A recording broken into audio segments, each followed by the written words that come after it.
Capítulo 611, Senhores Imortais. Depois de um tempo, envolto na escuridão, eles falou de repente, dirigindo-se a Sun-Yi com sua habitual maneira unilateral. Nas últimas semanas, o jovem desperto desenvolveu o hábito de às vezes falar com seu parceiro demoníaco, embora a criatura assustadora não pudesse responder com nada além de um aceno ocasional, um aceno de cabeça ou um encolher de ombros indiferente. Conversar com o Shadow não foi bem uma conversa, mas talvez essa fosse uma das poucas coisas que o mantinham são. Sun-Yi podia entender por que o jovem tinha que fazer isso, já que sua própria incapacidade de falar era uma das coisas que o enlouquecia, que o roubava ainda mais de sua humanidade. Ei, demônio! Você acha que é verdade? Sobre a espada de madeira, Sun-Yi olhou para o jovem e deu de ombros. Ele não tinha opinião sobre o assunto, pois não sabia o que era a espada de madeira. Ele suspirou.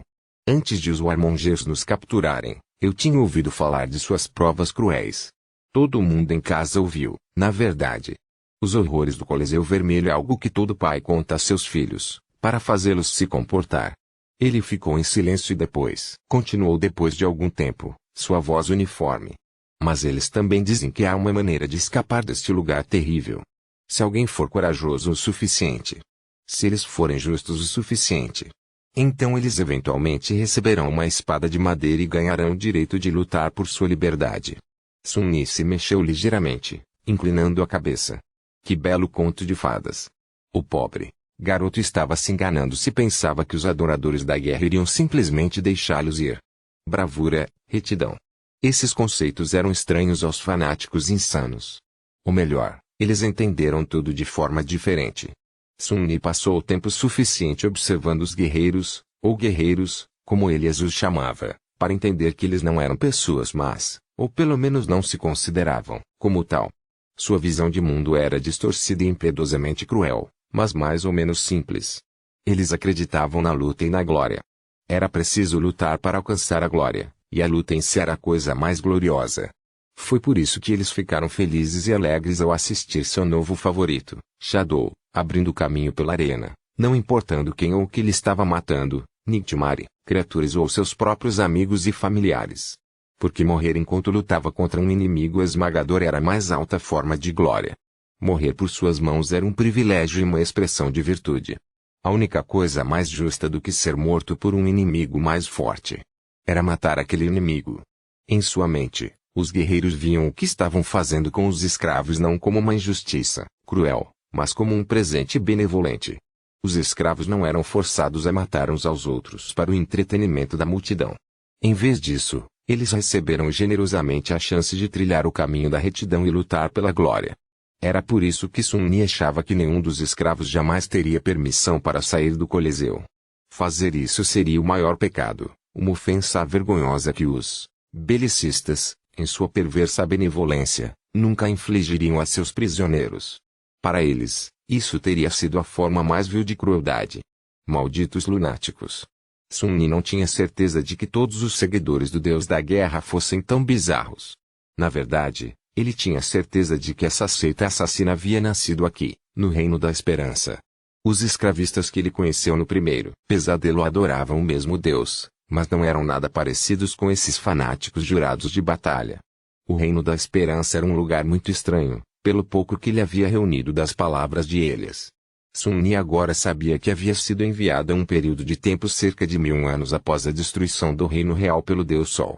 Agora, restava apenas o nome. As pessoas que habitavam essas terras nem sabiam quem era o demônio do desejo, na verdade, apenas que ela havia sido punida pelos deuses e aprisionada na Torre de Marfim. E que o dever deles era guardar sua prisão. Nesse dever, o povo do reino era liderado por 7 senhores. Ou melhor, 5, pois 2 já haviam perecido. A própria Torre de Marfim ainda não havia sido separada do resto das ilhas e permanecia no centro da região, cercada por uma grande cidade, a bela cidade de pontes aéreas e aquedutos brancos que ele vira se reconstruir das cinzas no começar para o pesadelo. Casa de Elias. A cidade do Marfim foi habitada pelos seguidores do Deus Sol e protegida por 2 dos 5 senhores restantes. O oeste da região pertencia à segunda facção mais populosa do Reino da Esperança, os Seguidores da Guerra, e foi aqui que Sun-Yi teve a infelicidade de se encontrar. Ele tinha visto as estátuas do deus da guerra que ia ali na arena, embora não se parecessem com a que ele havia testemunhado na estranha ilha que um rio circular atravessava. Essas estátuas do deus da guerra, bem como da vida, progresso, tecnologia, habilidade, intelecto e humanidade, todas o retratavam como um poderoso guerreiro em armadura pesada, empunhando uma lança ensanguentada e um escudo rachado. Os guerreiros também eram liderados por um dos senhores, uma bela sacerdotisa da guerra cujo nome era Sovame. A beleza deslumbrante era uma das governantes do Reino da Esperança. Os seguidores do deus da guerra e do deus Sol pareciam estar em conflito um com o outro, assim como os senhores que os lideravam. Foi assim que Eliezer, sua família acabaram capturados e levados para a arena, para servir como escravos lutando nas provas. Os dois senhores restantes eram neutros e sem importância, já que suas facções eram muito menores e não exerciam nenhum poder real. Um residia bem ao norte e o outro em algum lugar no leste. Eles não sabiam muito sobre eles, então Sun-Ni também não. Ele apenas sabia que os 5 senhores eram, sem dúvida, os grilhões eternos mencionados na descrição da cadeia mortal. Carcereiros imortais criados pelo deus Sol para manter Hope aprisionada em sua torre, acorrentada para sempre. O que antes era uma suspeita dele agora se transformou em uma certeza. Havia muitas pistas, algumas das quais ele havia coletado antes de se aventurar na semente, e outras que ele havia captado das palavras do jovem.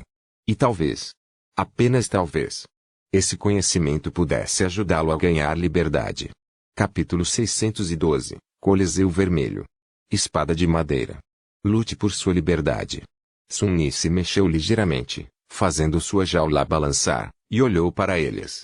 O jovem não estava mais com vontade de falar e apenas ficou sentado em silêncio, olhando para a escuridão. Havia algo, uma sugestão de significado, no que ele havia dito. Sun-Ni tentou desesperadamente entender esse significado, mas por algum motivo, seus pensamentos voltavam para as estátuas do deus da guerra. Ele tinha visto 2 representações da temível divindade no Reino da Esperança. Um deles era um guerreiro em armadura pesada, empunhando uma lança ensanguentada e um escudo rachado, ambos, presumivelmente, representando guerra e batalha, e o outro era uma mulher vestindo nada além de uma besta escondida em volta da cintura, segurando uma lança em uma mão e um coração humano batendo em um outro. A lança representando seu domínio sobre a guerra, tecnologia e artesanato talvez, o coração representando sua conexão com a vida e a humanidade. Por que essas estátuas eram tão diferentes? Sun-Ni ainda estava exausto após as furiosas batalhas do dia anterior, seus pensamentos lentos e febris, como costumavam acontecer naqueles dias. Frustrado, ele esfregou o rosto, depois o arranhou com garras afiadas, cortando a pele. A dor lavou a névoa que envolvia sua mente, permitindo que ele pensasse com clareza por alguns minutos. O altar da guerra. Era assim que Sovame chamava ele onde ficava a estátua primordial da deusa da vida.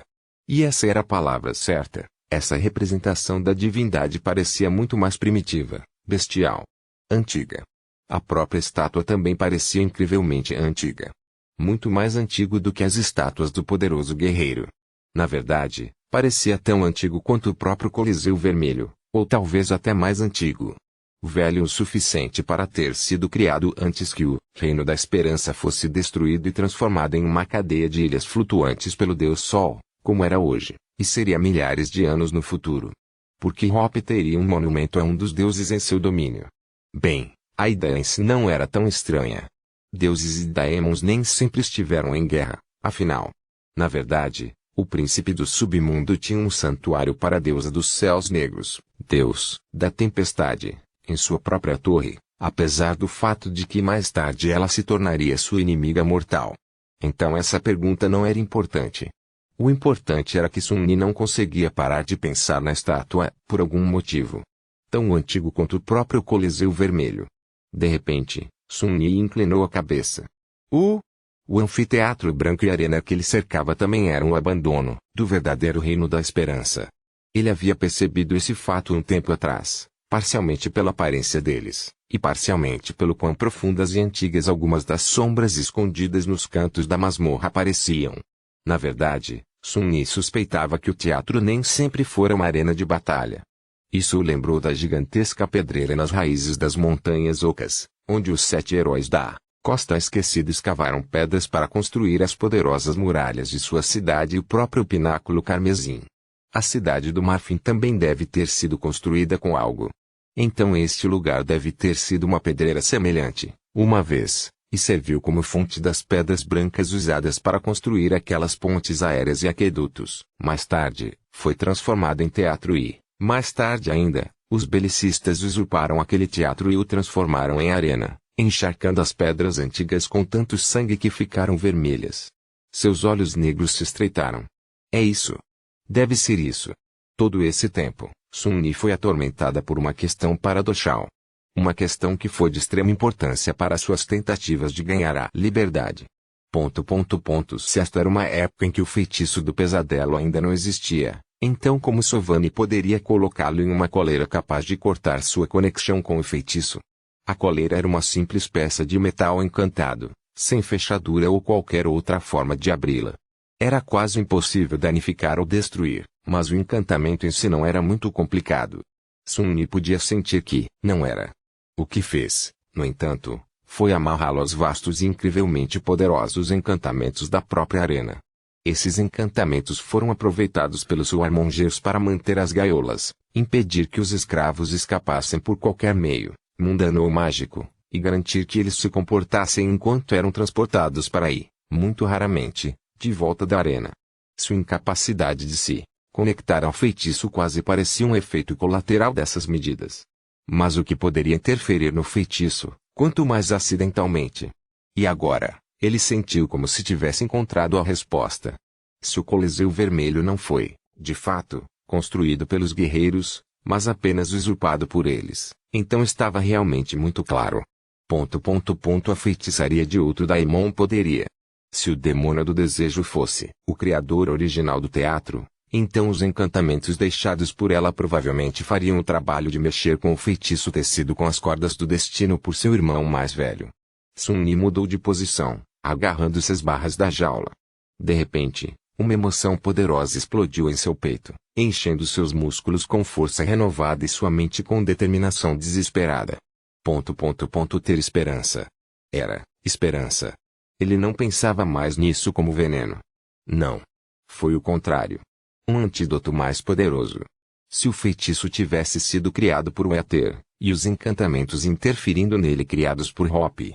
Se tudo isso fosse o resultado de um choque entre dois tipos de feitiçaria demoníaca. Então por que ele, como herdeiro de um legado demoníaco, não poderia fazer algo para resolver esse conflito? Claro, Sun-Yi não sabia nada sobre tecer magia. Mas ele também não sabia nada sobre combate uma vez, ou como viver e lutar no corpo de um demônio real. Se havia uma coisa em que ele era bom, era aprender coisas novas. Bem, isso e mentir. E ficar vivo. Olhando para a masmorra medonha que o cercava com novos olhos, Sun-Yi estudou suas antigas paredes de pedra e franziu a testa. Então, como alguém deveria começar a aprender feitiçaria? Capítulo 613, Escolas de Feitiçaria. Faltavam horas para que fossem levados para a arena novamente.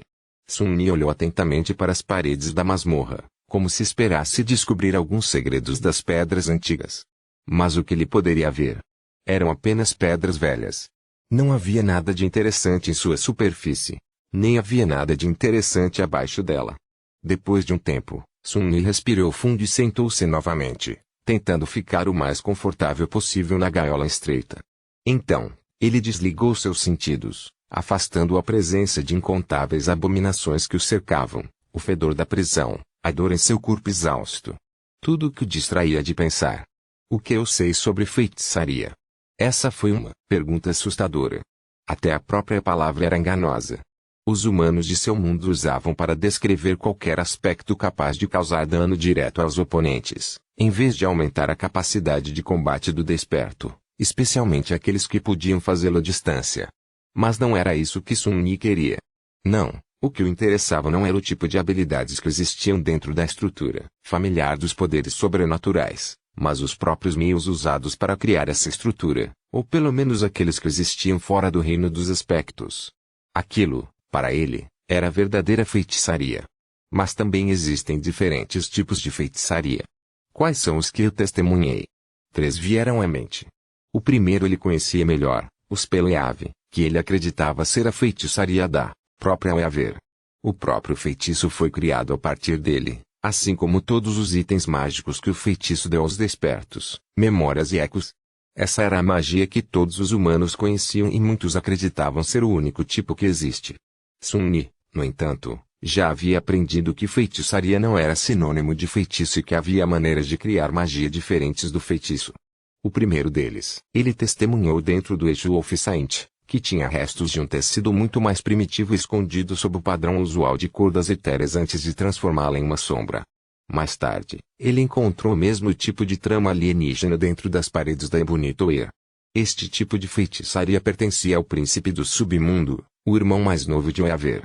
A semelhança entre eles era difícil de não notar, mas Sun-Ni não sabia qual dos demônios havia copiado qual, se o Eomer aperfeiçoou a feitiçaria criada por seu irmão, ou se o filho mais novo do desconhecido baseou o método de seu ofício em a invenção do mais velho. A julgar por esses dois tipos de feitiçaria, era fácil imaginar que todos eles envolviam algum tipo de trama. No entanto, essa conclusão estaria errada. Sun-Ni sabia disso por causa do terceiro tipo de magia que ele havia encontrado.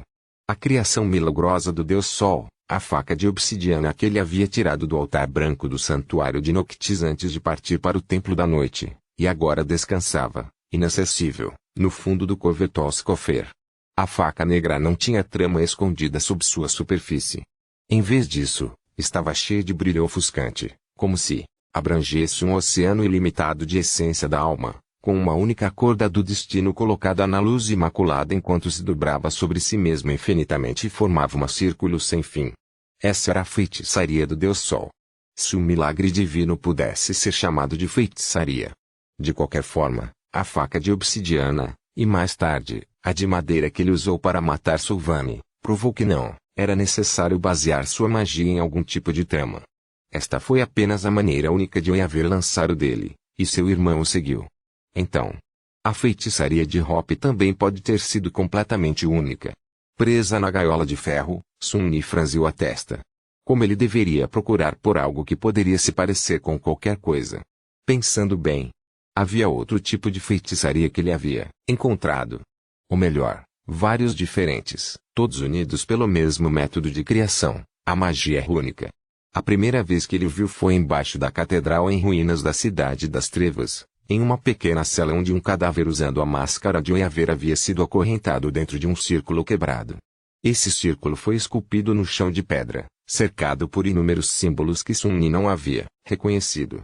O portal dentro do pináculo carmesim também era cercado por um círculo de runas. Assim como o arco de pedra no último nível da Torre de Ébano e aquele conectado a ele, situado no belo gazebo branco na Ilha do Marfim. Outro lugar onde ele encontrou runas mágicas foi o Templo da Noite. Lá, elas foram inscritas por alguém do clã Valor, ou pelo menos encontradas e reaproveitadas por elas. Então, basicamente, ele estava familiarizado com 3 tipos gerais de criação de feitiçaria. Um deles era o Speleave, bem como uma versão dele usada pelo príncipe do submundo. O outro eram os milagres divinos do Deus Sol, que ele não conseguia nem começar a entender. E o último foi baseado na inscrição de runas e parecia ter sido usado principalmente por humanos, aqui no Reino da Esperança e na vizinha Forgotten Shore. Houve uma pequena discrepância, no entanto. Porque o portal na Torre de Ébano foi criado com magia rúnica em vez do feitiço primitivo, como todo o resto lá. Foi, talvez, porque o portal de conexão na Ilha do Marfim havia existido. Afinal, o príncipe do submundo havia construído a torre no céu abaixo muito depois de Hope ter construído a dela. Na verdade, ele o fez depois que sua irmã já estava presa, para colher as chamas divinas que destruíram seu domínio. Teria feito sentido para ele usar magia rúnica para invadir um sistema de portais já existente baseado nela. Então, era Hope, talvez, a fonte da magia rúnica. Ou pelo menos um usuário dele. Sun-Ni suspirou, sentindo-se esgotado e cansado, então fechou os olhos. Ele tinha que dormir pelo menos um pouco, para permitir que seu corpo e mente descansassem antes das batalhas de amanhã. Especialmente agora que ele tinha não apenas que sobreviver a eles, mas também fazê-lo enquanto procurava por qualquer sinal de runas escondidas em toda a arena. Capítulo 614, Tela da Esperança. Um novo dia trouxe consigo uma nova porção de dor, sofrimento e desespero. Sun-Yi. Eles foram arrastados para a arena, o mesmo guerreiro ascendente guiando-os pelas correntes presas aos colares. Sun-Yi tropeçou para a frente, seu olhar fixo nas costas largas do homem. O carcereiro era incrivelmente alto para um ser humano, sua altura mais do que a do demônio das sombras que Sun-Yi estava habitando atualmente. Sua figura era solene e poderosa, uma sensação de força terrível, irradiando dela em ondas quase físicas. O apóstolo da guerra usava a mesma armadura de couro esfarrapado e um manto vermelho esfarrapado, suas feições escondidas atrás de um capuz profundo. Em todas essas semanas, Sun-Yi nunca tinha visto seu rosto ou ouvido falar. A grande lâmina nas costas do guerreiro ascendido também parecia especial. Estava definitivamente encantado com uma magia muito poderosa. Agora que Sun-Yi voltou seus pensamentos para a natureza da feitiçaria, ele estava estudando silenciosamente a linha de runas inscritas ao longo da borda da arma pesada. Magia rúnica novamente. Isso fazia sentido. De que outra forma essas pessoas antigas deveriam encantar suas armas? Não era como se eles pudessem confiar em memórias e feitiçaria. Dito isso, as armas mágicas pareciam ser muito mais raras no Reino da Esperança do que no mundo desperto. A maioria dos Awakine e Sun-Yi lutou na arena empunhando os mundanos ou aqueles que possuíam encantamentos fracos e primitivos. Era muito diferente das poderosas memórias com as quais ele estava acostumado, embora Sun-Yi não soubesse se essa era a natureza desta época, ou apenas mais um sinal da regressão onipresente que parecia reinar no que restava do Reino da Esperança. Tudo aqui parecia evoluído, desgastado e à beira de desmoronar. A região inteira estava obviamente em declínio, e já estava há algum tempo. Enquanto estudava as runas na grande lâmina, ele também notou que ela tinha alguns cortes novos. A armadura de couro do gigante silencioso também tinha mais arranhões do que antes. Parecia que o próprio ascendido estava participando das batalhas na arena. Acho que vou ter que lutar contra aquele monstro também, eventualmente. Finalmente, um portão de ferro enferrujado apareceu na frente deles, a luz ofuscante do sol fluindo através de suas grades. As vozes estrondosas da multidão ecoavam nas paredes de pedra, inundando como uma maré amaldiçoada. O portão se abriu e as correntes se soltaram de seus colarinhos. Sun-Yi e eles entraram na primeira caixa de morte e observaram seus oponentes rastejando para fora de um túnel semelhante. O jovem desperto brandiu sua arma, uma lança curta feita de um longo chifre retorcido, e forçou um sorriso fraco. Sorte. A sorte está do nosso lado hoje, demônio. Essas criaturas são chamadas de burroers. Em pedra sólida, sua principal vantagem se foi. Apenas, não deixe que eles engulam você. Sun-Yi rosnou e então avançou com um rugido. Duro. Hoje ia ser difícil. Ele foi forçado a usar a dança das sombras para perscrutar as almas das criaturas do pesadelo, apesar de suspeitar que isso ameaçava destruir sua mente já estável. Ele também teve que se concentrar na luta e estudar minuciosamente o antigo teatro, na esperança de descobrir sinais da feitiçaria de Hopi. Foi quase como seus primeiros treinos com Saint, quando teve que resistir ao monstro taciturno e ao mesmo tempo vigiar sua sombra para decifrar o segredo de sua dança. O problema era que, naquela época, ele havia acabado derrotado de preto e azul por Saint na maioria das vezes. Agora, ele não podia se permitir perder. Sun-Yi desceu sobre os repulsivos burroes, que pareciam sacos de carne bulbosa com gigantescas bocas circulares escancaradas neles, e tentou abater as abominações sem ser comido vivo. A primeira luta veio e passou, e então, era hora da segunda, e depois da terceira, e depois da quarta. Sun-Yi havia matado os perversos burroes, e então uma criatura que parecia um gigantesco esqueleto ambulante, seus ossos verdes e duros como granito, e então um enxame de formigas monstruosas que cobriam o chão da arena como um tapete, e então um ser que era como uma montanha escorrendo de lama que tinha longas foices de aço afiadas projetando-se dela. Seu corpo foi dilacerado, fatiado, esmagado e roído. Ele escorou as feridas mais terríveis, mas o resto permaneceu, não digno de ter a preciosa essência da alma desperdiçada neles, ainda. Sun-Yi foi mais uma vez dominado pela dor, pela raiva e pela necessidade desesperada de lutar por sua sobrevivência. Todo o resto desapareceu. A única coisa que restou foi batalha, sangue e assassinato. E medo. No entanto, hoje, isso não foi suficiente. Ele lutou contra a névoa de batalha que envolvia sua mente e continuou procurando, estudando cada canto do Coliseu Vermelho, o chão da arena, as paredes ao redor, as fileiras de assentos subindo acima, em busca de runas intrincadamente gravadas. Mas tudo o que ele viu foram as estátuas do deus da guerra, os rostos jubilosos dos espectadores e a superfície desgastada de pedras antigas. Não havia nenhum indício de quaisquer gravuras em qualquer lugar. Onde você está? Onde? A quinta batalha quase lhe custou a vida. Enquanto lutava contra um inimigo familiar, uma criatura gigante parecida com um verme que possui uma reserva aparentemente infinita de vitalidade, Sun tropeçou na superfície irregular do chão da arena, perdeu o equilíbrio e caiu. Se não fosse por eles, que destemidamente saltou para a frente e atraiu a atenção da terrível abominação para si mesmo, ele teria sido violentamente espancado ou até mesmo perdido a vida. Na época em que Sun lutou contra um verme como aquele pela primeira vez, a criatura acabou sucumbindo ao dano da alma continuamente causado pela visão cruel. Hoje, entretanto, ele não tinha nenhuma memória mortal para ajudá-lo. Apenas suas garras, suas presas e seus chifres. No final, Sun teve que literalmente rasgar a abominação gigante em pedaços. Somente quando seu corpo foi completamente dilacerado, o verme parou de regenerar a nova carne e se recuperar de todas as feridas, e finalmente morreu. Exausto, Sun caiu de joelhos e respirou com voz rouca, depois lançou um olhar de ódio para a multidão que entoava seu nome. Finalmente, ele abaixou a cabeça e olhou para o largo sulco na pedra vermelha da arena que quase lhe custou a vida. Havia vários sulcos como esse em algumas das caixas de morte, cortando o chão do Coliseu como canais largos feitos para os rios de sangue fluírem por eles. Normalmente, ele anotava sua colocação com antecedência para evitar perder o equilíbrio em um momento terrível, mas hoje, com sua atenção dividida entre as batalhas e a necessidade de estudar a arena, Sun falhou nesse aspecto. Droga! Por que eles não poderiam simplesmente deixar a arena plana? Bem, a resposta era óbvia. Todo aquele sangue tinha que ir para algum lugar e, se não fosse por essas ranhuras, todo o Coliseu teria se transformado lentamente em uma gigantesca piscina carmesim. Ele franziu a testa. Espera. Isso não faz sentido, no entanto. Sun demorou, notando que o portão da sexta caixa já estava se abrindo. Os sulcos eram tão antigos quanto o próprio Coliseu Vermelho.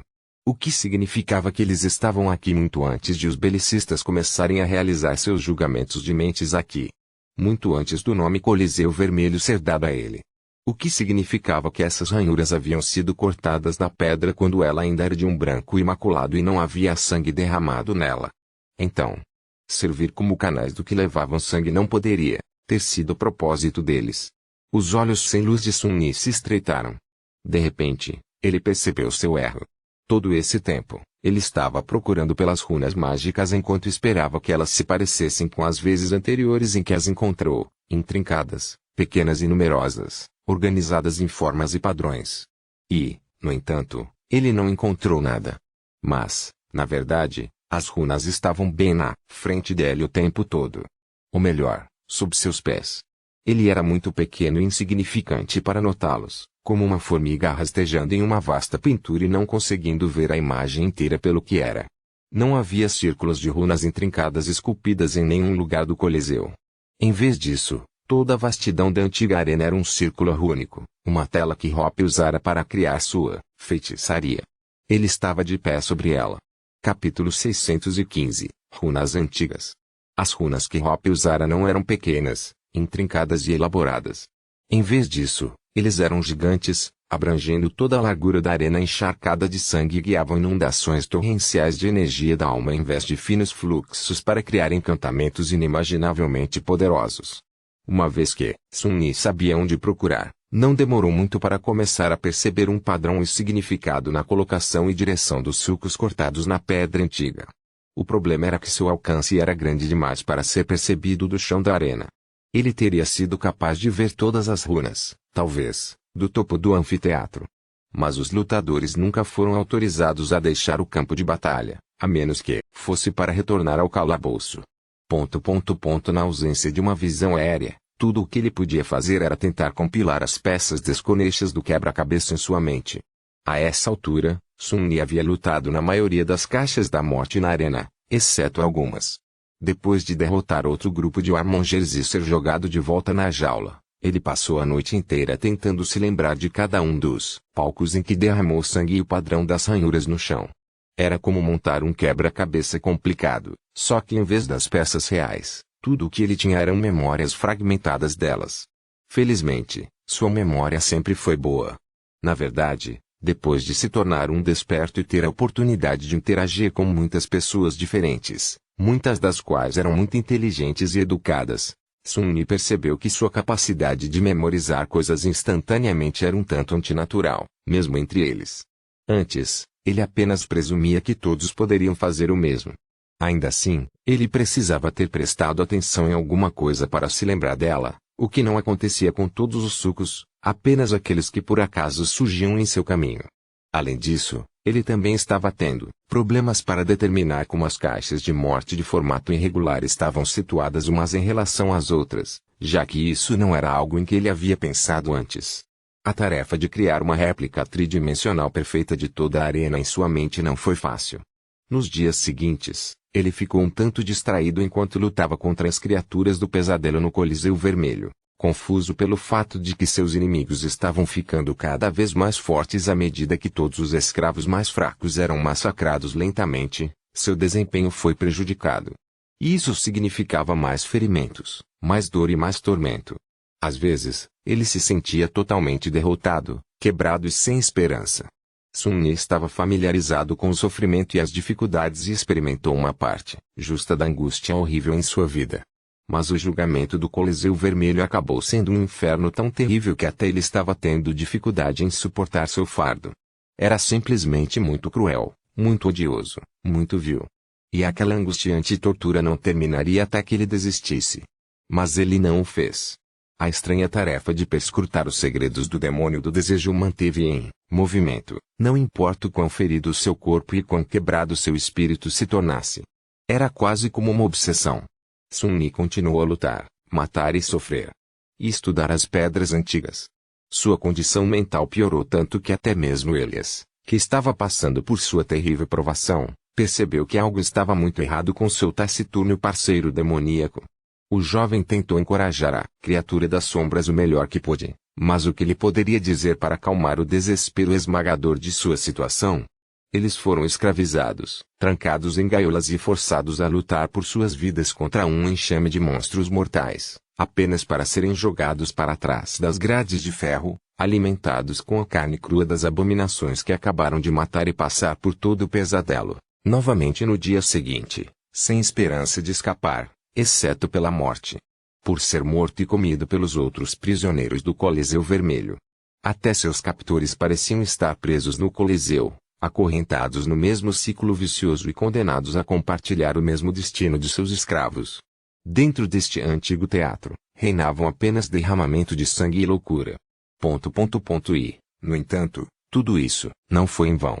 Por fim, depois que Sun-Yi perdeu a conta dos dias que passaram no Coliseu, ele finalmente conseguiu criar uma imagem completa dele em sua cabeça.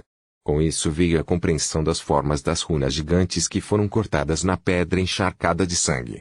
E com esse entendimento veio a capacidade de perscrutar seu propósito.